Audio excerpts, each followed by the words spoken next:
Renato Moicano predicts Ilia Topuria will knock out Islam Makhachev. Renato Moicano is putting his belief behind Ilia Topuria to accomplish something no one's managed in years: take down Islam Makhachev. After Ilia's brother Alex stirred the pot again by talking about Ilia's possible move to welterweight to chase Islam, the discussion exploded online, and Moicano, who shared the octagon with Makhachev, feels El Matador not only has the tools to win, but could actually knock Islam out. The possibility of Topuria versus Makhachev is looking more and more realistic. Whether it plays out at lightweight or welterweight, this one feels inevitable. Topuria has already captured featherweight gold and made his intentions clear. He's not just defending titles, he's chasing greatness. Islam fits perfectly into that mission. He's been hunting super fights as well. So when Alex Topuria openly mentioned that their camp is targeting Islam at 170, it wasn't just hype. If Ilia takes out Charles Oliveira and Islam wins the welterweight crown, there's no reason this matchup wouldn't happen.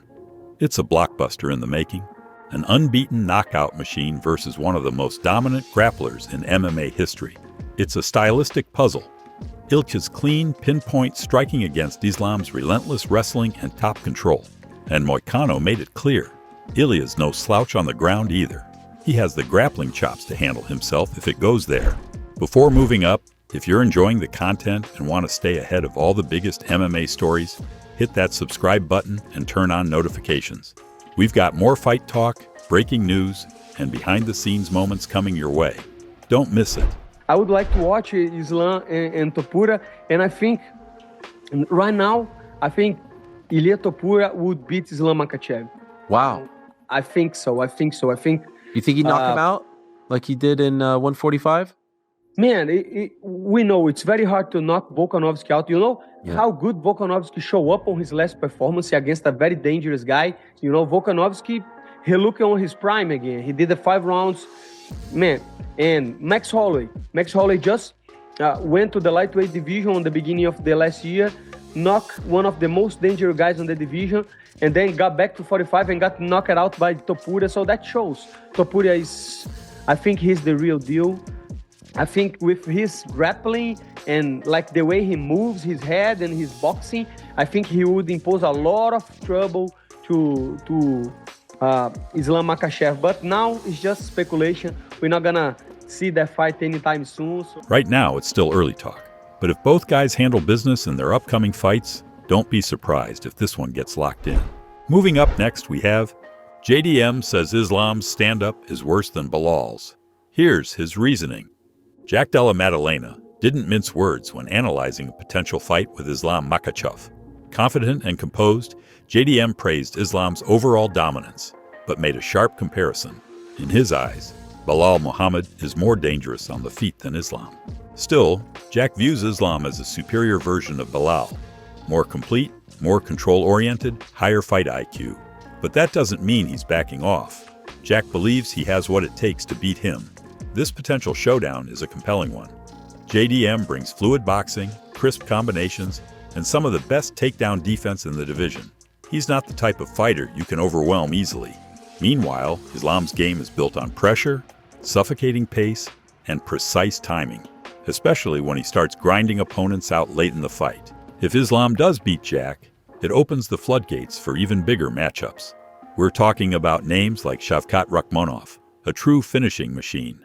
A fight with Belal would bring a built-in storyline, from training allies to rivals.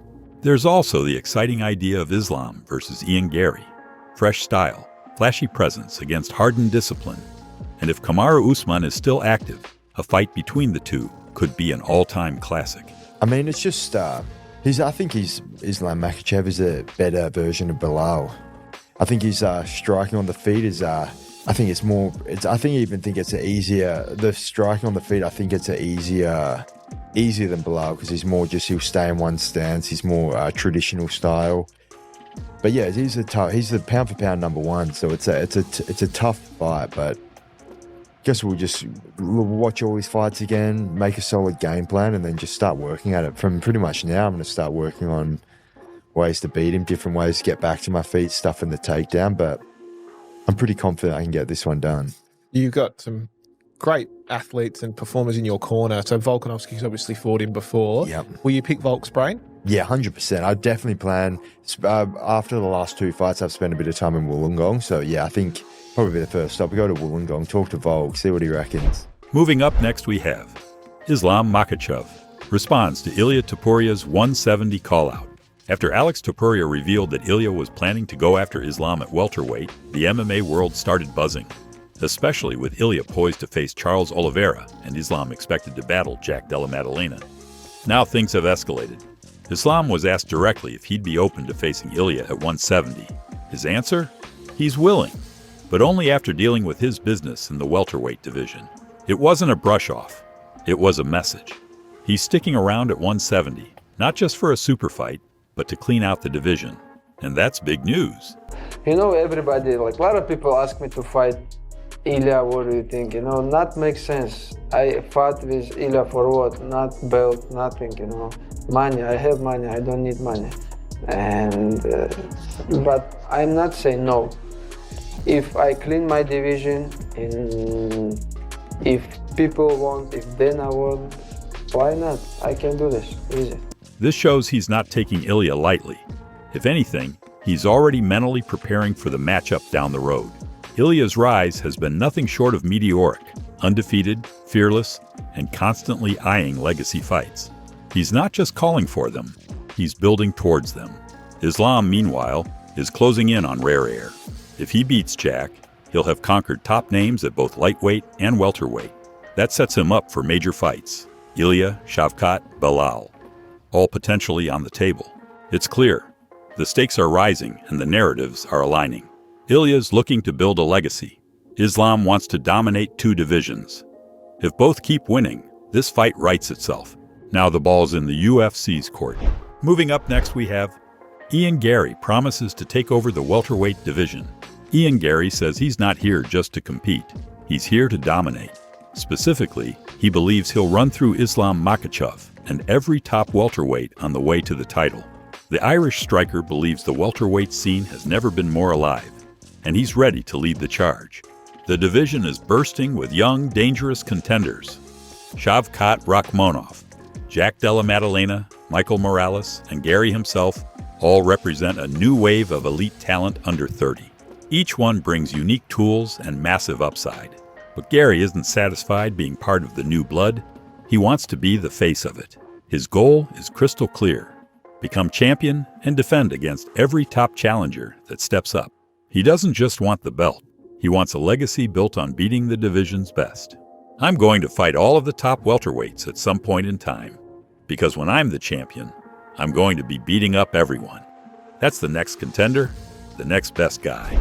Thanks for tuning in. If you enjoyed the breakdown, drop a like and hit subscribe for more daily MMA coverage. We'll catch you in the next one.